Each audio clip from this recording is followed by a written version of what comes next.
I'd like to talk to you for just a few minutes about the writing process. Technically, the writing process involves these steps of planning, drafting, revising, and proofreading.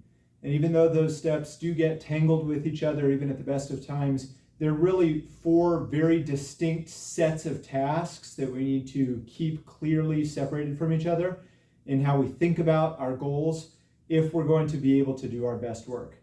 Now, unfortunately, most of us do not follow this writing process when we start college.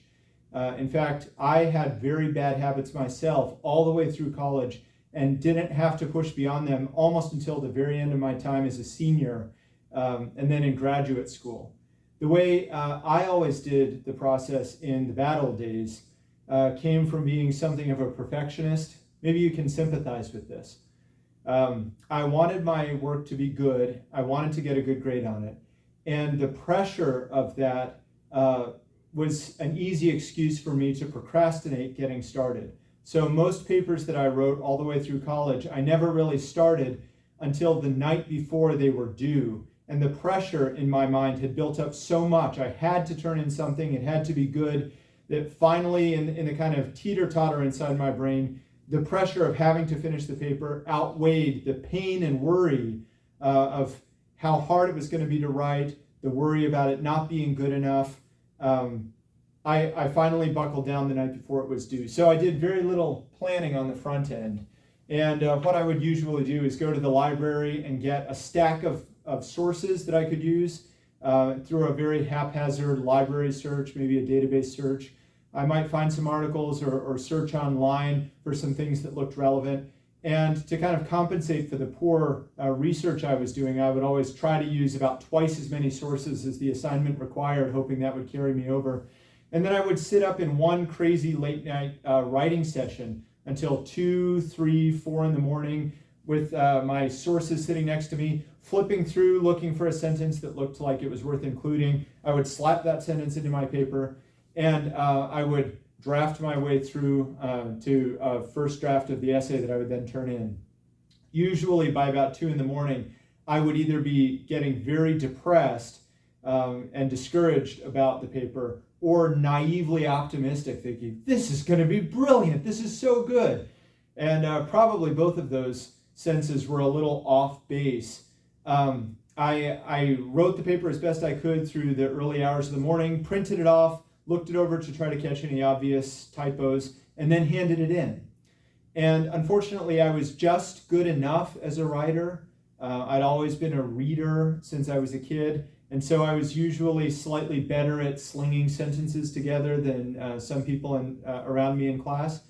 I was just good enough by raw talent that I got away with that bad writing process almost all the way through college. And so I would get a paper back with a decently strong grade and a comment like, good work, but no real pushback, no rigorous feedback on my writing.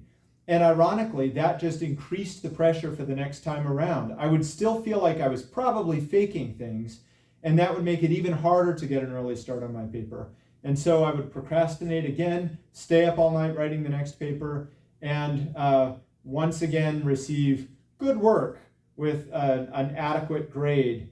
And so the cycle continued. I wonder if this describes anything true of your experience. And if so, I want to tell you there is a better way that I hope that we can practice together this semester. It begins with getting as early a start as possible on the simple small steps that can add up to lead to a successful paper. And so at the very front end in the planning process, we need to understand that the goal for planning is not to have everything figured out in the paper, but really just to clarify what's the question we're trying to answer and what kind of sources of information would give us a good answer. Can we foresee within the main question maybe 2 or 3 or 4 sections of things that we need to look into? That's enough of a plan to get started investigating and working out our thoughts. You can do this by brainstorming. You could talk to your teachers to bounce your ideas around. You could talk to classmates or friends. but just a sketch of an outline of the direction the paper might take is enough of a plan to start. Now, the drafting section, you can draft some parts of the paper just out of your head based on what you currently know. Other parts of the drafting will have to wait until you do research if you're needing to use sources, until you've done some digging and learning and have something of substance to say. But in either case, you always can start with what you currently know. And just understand that the goal of drafting isn't to have the answer, but to clarify the boundary where your current knowledge ends and the real blank space where you're trying to figure out and understand something new. Where does that begin? The writer Annie Dillard has said that writing is an epistemological tool. That means it's a way of coming to know better by doing the work of putting words on paper. She says, imagine that your pen is like a pickaxe. We might say like the computer game Minecraft. You dig and dig into this mass of rock and earth, trying to understand something of value. And as you write that first draft, as the words come out, much of the things that you have to say are trite or obvious or kind of low quality. That's okay. Embrace what some writers have called the crappy first draft. Your goal in writing is to get all of that gravel out of your system. And in the act of writing, every once in a while, a gold nugget or a diamond will come out. Something will click together for you that has some real value or is compelling.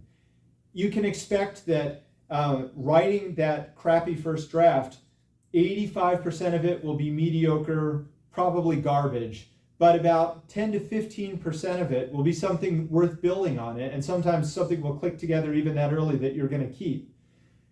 So the drafting stage is very different from the revising stage, where our goal is to take the best, the gold and the diamonds, clear away all the other junk, and make everything thoroughly strong and valuable.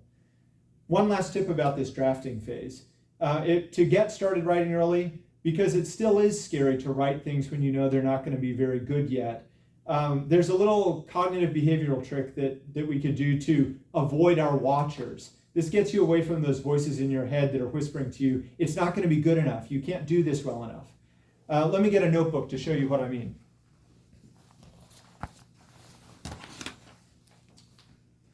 So, I find that writing the first draft by hand works better than typing, because when I type, my fingers can run faster than my brain can think about the next thought. So typing a first draft always feels like jerking in a car, like starting and stopping in this jolty way. But when I write by hand, the writing is slow enough that my mind can be planning the next sentence as the current one is coming out. So it's easier to get into the flow and just move forward. But when I sit down to start drafting a new work, to get away from those voices telling me it's not going to be good enough, here's something that I do, and I encourage you to try. Take a sheet of paper, rip it out of your notebook, crumple it in a ball, throw it against the wall, and then pick it up off the floor, spread it out flat again. This is now a piece of trash. I think I could write trash on a piece of trash, and somehow, miraculously, that is enough for many of us to just get started. The key is to start early, though, and to just write a little bit at a time, maybe 15 minutes a day, at the most an hour a day. Don't push yourself to the point that you feel exhausted, but always stop when you feel like you could write more. An old writing teacher of mine said that this was parking on a downhill slope, as if you're in your car and you park and put in the emergency brake so that you can get in again, just take the brake off and you'll already be off and running.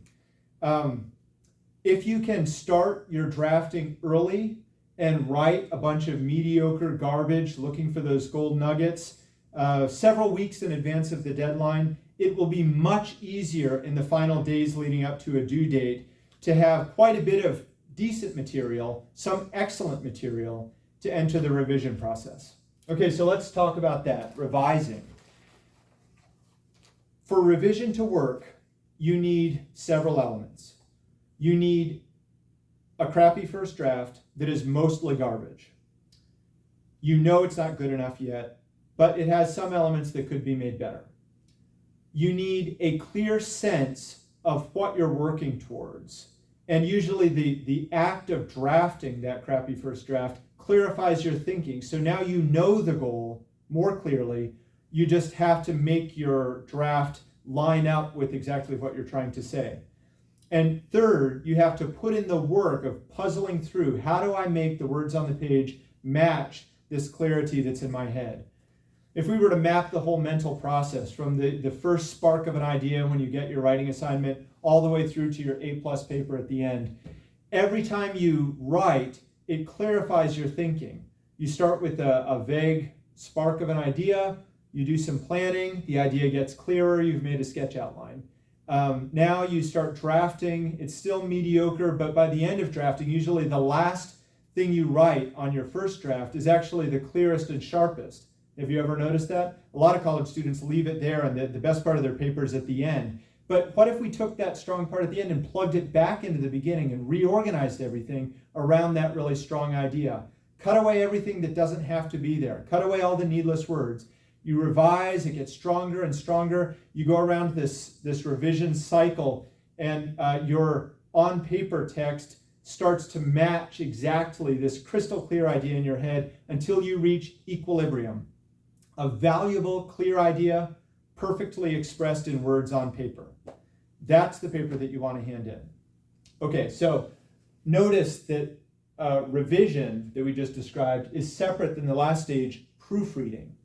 Most college students never proofread. Proofreading is when you think the paper is perfect and you print it off and then check it word by word and line by line looking for accidental typos, misspellings, missing commas, stray apostrophes, mistakes in your citations, things like that. That word proofreading actually comes from proof sheets, which means the first one out of the printer. So it's best to actually do proofreading literally on a hard copy that you think is perfect and then check it over. Some people find it helps to actually check it over backwards because you don't want knowing what your paper is supposed to say to get in the way of your eyes seeing what's actually there on the page. This is the process you can follow if you do planning, drafting, revising, and then a separate proofreading stage, reading over your proof sheets to check them for any accidental typos. This is the way that you can do the best work that you're actually capable of producing. I would expect a lot of students that come into this class have never actually produced the best work they're capable of producing. You may not know what your current level of ability is. Please, I invite you, as we work together, show me what you can do when you follow the process on your own, and I will help you to go from there to an even stronger and higher level of ability. Thank you.